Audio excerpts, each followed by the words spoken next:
Définition des termes clés. Diversité culturelle et diverses cultures.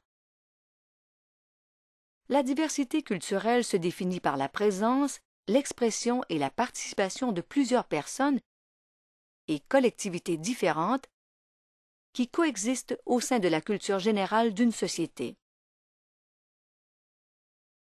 C'est la reconnaissance explicite que l'apport et la participation de tous les peuples, y compris les peuples marginalisés, peuvent s'avérer également valables et profitables pour l'ensemble de la société.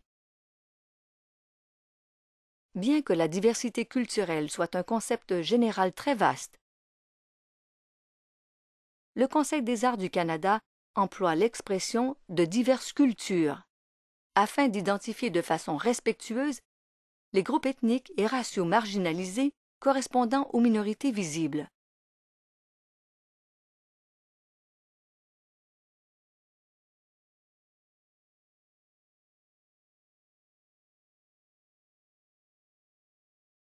Organismes artistiques de diverses cultures.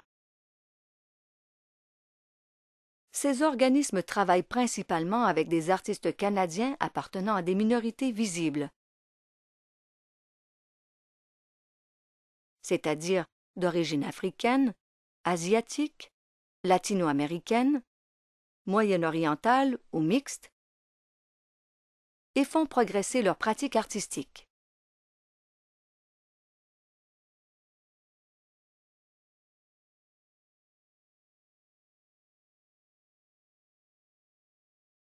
Handicap. Un handicap peut provenir de troubles ou de déficiences audibles, visibles ou invisibles.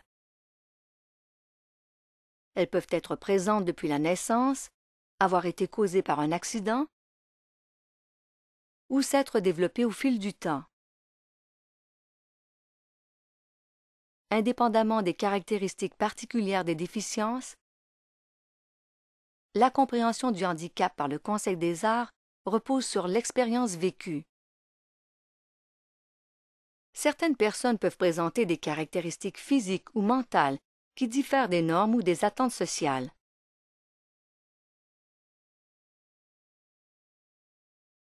Elles deviennent handicapées lorsque des barrières sociétales et structurelles les empêchent de profiter et d'accéder pleinement à des possibilités et à des ressources. De plus, les personnes handicapées peuvent être fortement désavantagées par les préjudices et la discrimination.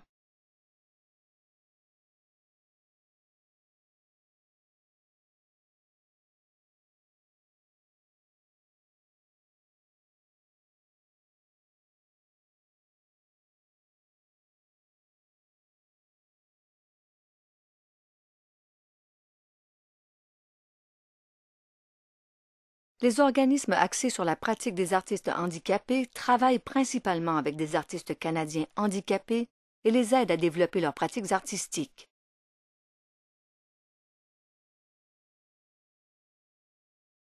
Ces organismes sont souvent engagés envers la pratique des artistes handicapés.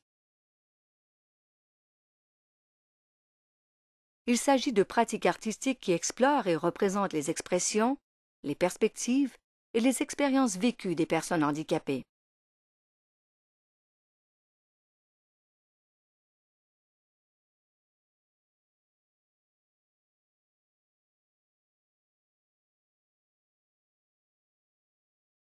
Culture des sourds et déficience auditive. Bien que les handicapés et les sourds font souvent face aux mêmes obstacles systémiques ou à des obstacles similaires, les groupes auxquels ils appartiennent diffèrent.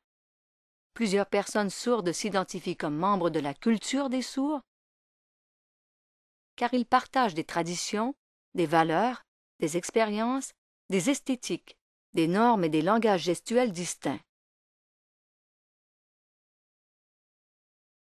Les langages gestuels sont des langages visuels qui possèdent des spécificités régionales et culturelles,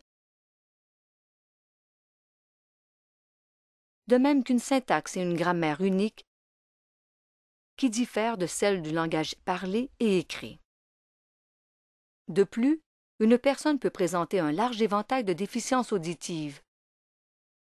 Entre autres, elle peut être malentendante, sourde oraliste, sourde et aveugle, ou devenue sourde. Chacune peut ne pas avoir le même niveau de participation au sein de la culture des sourds et elle peut se considérer comme ayant un handicap plutôt que culturellement sourde.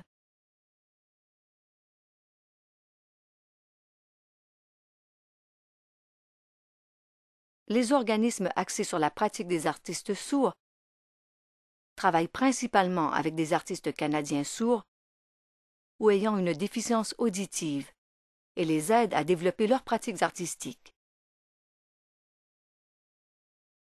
Ces organismes sont souvent engagés envers la pratique des artistes sourds.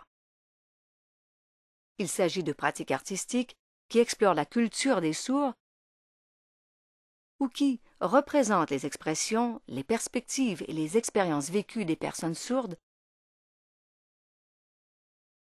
y compris les personnes ayant une déficience auditive.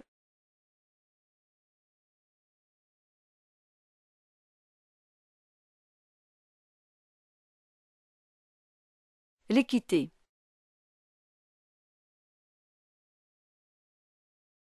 L'équité est un principe et un processus qui vise à offrir à tous des conditions équitables leur permettant de participer pleinement à la société.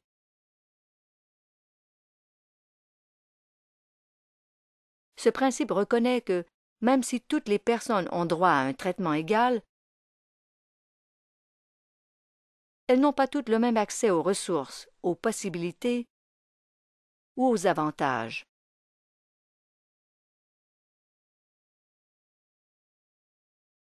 L'égalité ne se résume pas nécessairement à traiter toutes les personnes ou tous les groupes de la même façon.